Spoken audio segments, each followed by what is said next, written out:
Student, मैं अगला class जो है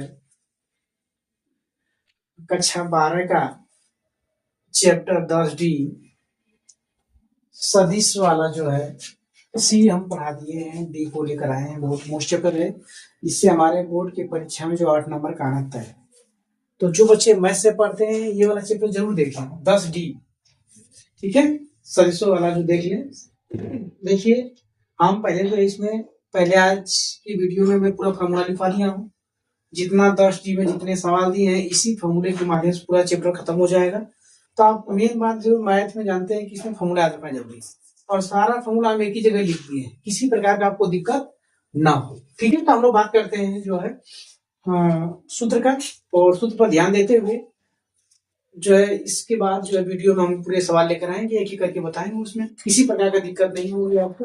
पहले हम लोग समझ लेते हैं फॉर्मूला, और जानते हैं कि मैथ में जो है पहले मेन बात जो है फॉर्मूला ही होना चाहिए। तो देखिए क्या है, पहले हम लोग मोटिवेशन के साथ एनर्जी के साथ पढ़ेंगे इसको, बहुत अच्छा चैप्टर है। देखिए,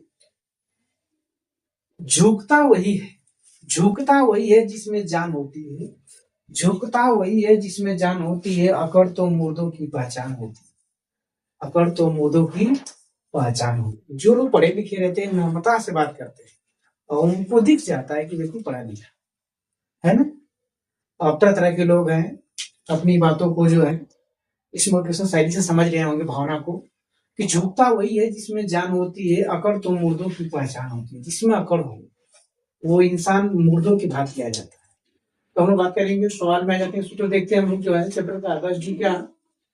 दो सदिशों का अदिश बिंदु गुणन, अदिश बिंदु गुणन देख रहे हैं हम लोग। ये वेक्टर ए है और वे वेक्टर बी है, कोण क्या बना रहा है, थीटा। कोण क्या बना रहा है, थीटा। वेक्टर ए और वेक्टर बी, इसके बहुत वेरी वेरी इंपॉर्टेंट फॉर्मूला है। Vector A dot vector B equal to mod में vector A mod vector B into cos theta. इसमें ज्यादातर सवाल पूछता है, वेरी वेरी इंपॉर्टेंट है। आप फिजिक्स में भी पढ़े होंगे कक्षा 11 में, तो यहाँ होगा vector A dot vector B equal to mod vector A dot vector B into cos theta. ठीक है, अब अगला हम देखते हैं, अगला फॉर्मूला जो है इसी में, इसी टाइप में फर्स्ट सेकंड थर्ड में देखिए, एक इसी से दो सदिशों के अदिश गुणन बिंदु में इतने फॉर्मूला हमारा है। हमें मैथ का फॉर्मूला ही देखना है हमको। ठीक है बेटा, अब हम लोग बात करते हैं कि vector A dot vector B एक अदिश राशि है। कौन सा राशि है, अदिश राशि। अदिश राशि का आप लोग फिजिक्स पढ़े देते हैं कि अदिश राशियां वे राशियां होती है जिसमें क्या करते हैं, जिसमें केवल परिमाण होता है, जिसमें क्या होता है, केवल परिमाण होता है, वो क्या कहलाता है, अदिश राशि। और सदिश राशि हम लोग जानते हैं कि सदिश राशि वे राशियां होती है जिसमें परिमाण के साथ साथ दिशा का बोध हो, उसे हम क्या राशि कहते हैं, सदिश राशि। कौन सा राशि, सदिश राशि। और हम जानते हैं कि अदिश राशि को डाट से दिखाते हैं, डाट से प्रोडक्ट करते हैं या डाट से निरूपित करते हैं, और सदिश राशि को क्रॉस से, सदिश राशि को क्रॉस से। क्रॉस को हम लोग फिजिक्स में रिसर्च पढ़े होंगे, मैथ में, इसको हम क्रॉस बोलते हैं। क्या बोलते हैं, क्रॉस। इसको हम क्या बोलते हैं, डाट। ये डाट, ये हमारा जो है अदिश राशि है। कौन सा राशि है, अदिश। और ये कौन सा राशि हमारा है, सदिश। ठीक है, ये हमारा सदिश राशि है, और ये हमारा कौन सा राशि है, अदिश राशि। जो डाट होता है अदिश राशि होती है, और क्रॉस होता है जो सदिश राशि होती है। ठीक है, तो vector A dot vector B एक अदिश राशि है। तो vector A dot vector B को, vector A dot vector B equal to vector B dot vector A, हम कह सकते हैं कि इसके बारे में ऐसे लिख सकते हैं, इसको ऐसे भी लिख सकते हैं कि vector A dot vector B equal to vector B dot vector A होता है। दूसरे हम फॉर्मूले की बात करेंगे, तीसरे की बात करेंगे। पहला तो हो गया vector A dot vector B क्या है, एक अदिश राशि है। Vector A dot vector B equal to हम लिख सकते हैं vector B dot vector A भी लिख सकते हैं। यदि theta equal to 90, theta equal to 90 अंश, थीटा इक्वल टू 90 अंश, तो हम कह सकते हैं कि vector A dot vector B equal to क्या हो जाएगा, जीरो। क्या हो जाएगा, जीरो। इसी फॉर्मूले में रख देंगे, थीटा के वैल्यू जानते हैं कि काश में अगर हम 90 अंश का मान रखते हैं तो जीरो हो जाता है, इसलिए पूरा फैक्टर क्या हो जाएगा, जीरो। और हम जानते हैं कि काश में जीरो की वैल्यू क्या होती है, 1।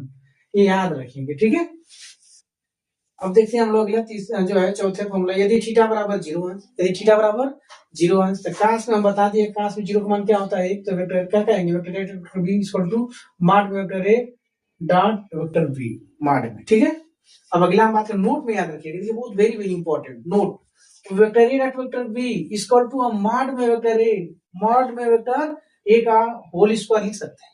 या ऐसे लिखे या ऐसे लिखे, दोनों बात क्या है, एक ही है, दोनों बात क्या हमारा एक ही है। कभी कभी ऐसे अगर दिया हो कहीं पर तो हम ऐसे इसको लिख सकते हैं, या ऐसे दिया हो तो हम इसको लिख सकते हैं। वेरी वेरी मोस्ट है, इसको याद रखिए कहीं सवाल में इसका यूज। अगला बात करते हैं जो है पश्चिमी फॉर्मूले का, यदि थीटा बराबर 180 अंश तो vector A dot B minus mod में वेक्टर ए डॉट मॉड में वेक्टर बी, क्योंकि काश में हम जानते हैं कि काश में 180 अंश की वैल्यू क्या होती है, -1, क्या होती है, -1। इसको हम जानेंगे, सब बातें जो है तीनों मोस्ट फॉर्मूले है। ये मान इसको हम याद रखेंगे, मान में ट्रिग्नोमेट्री में पढ़े होंगे 10 में, ठीक है।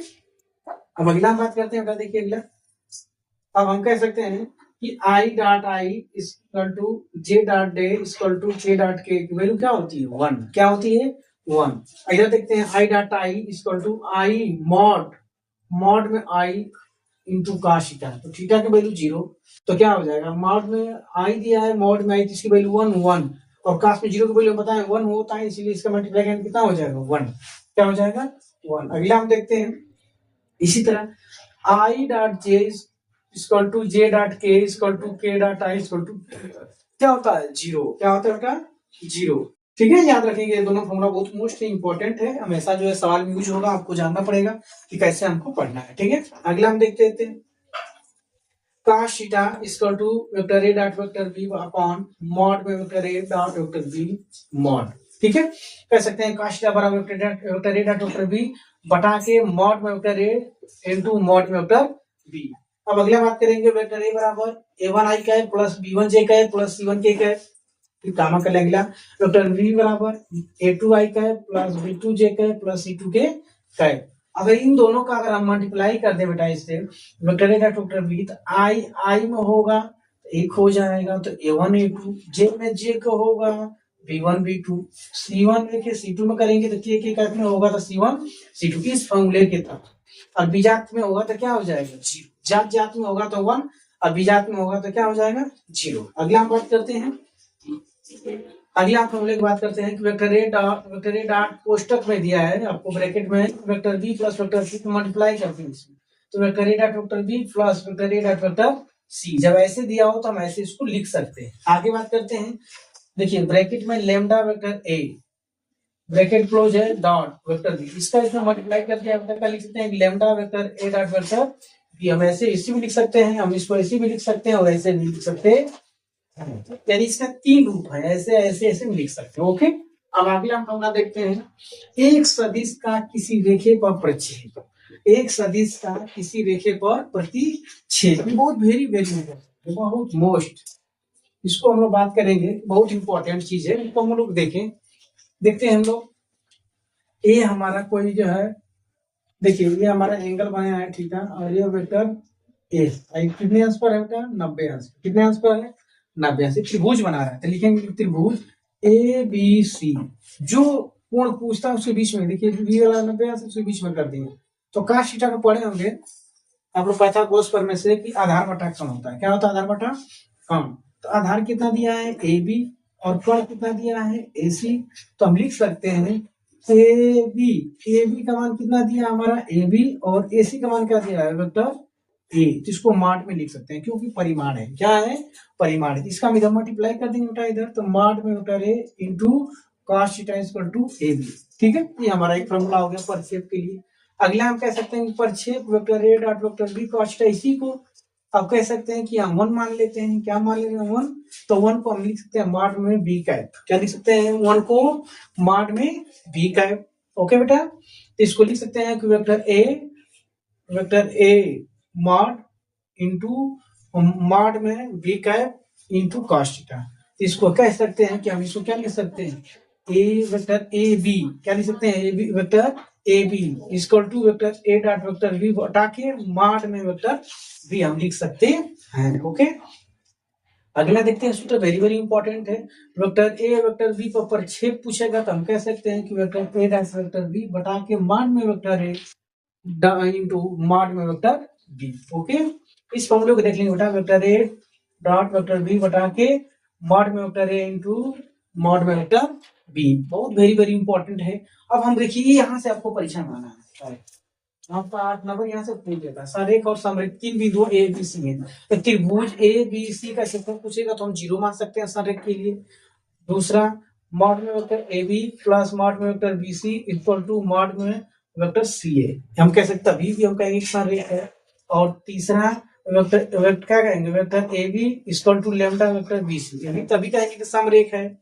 यहाँ चौथा देख लीजिए, a1 upon a2 equal to b1 upon b2 equal to c1 upon c2, तब vector A B comma vector B C के दिक् अनुपात पूछेगा, तब तभी हम क्या कहेंगे, समरेख है। क्या है, संरेख है या समरेख है, दोनों बात कह सकते हैं, संरेख भी कह सकते हैं, समरेख भी कहते हैं। कि जिसकी क्या हो, त्रिभुज की हम क्या मानेंगे, क्षेत्रफल क्या मानेंगे, 0 मान लेते हैं, क्षेत्रफल के बराबर क्या मान लेते हैं, 0, तो संरेख हो जाता है। ओके, तो इतने फॉर्मूले को हम लोग याद करेंगे, बढ़िया से देख लीजिए, एक बार स्क्रीनशॉट लेना चाहते हैं ले सकते हैं। किसी प्रकार का दिक्कत है 2 बार वीडियो करके देख लीजिए, अगर क्लियर है अब हम जो अगले वीडियो में इसका पूरा एक करके समझ लेके आएंगे, इसी में से आपका सूत्र लगाएंगे और आपको समझ में आएगा।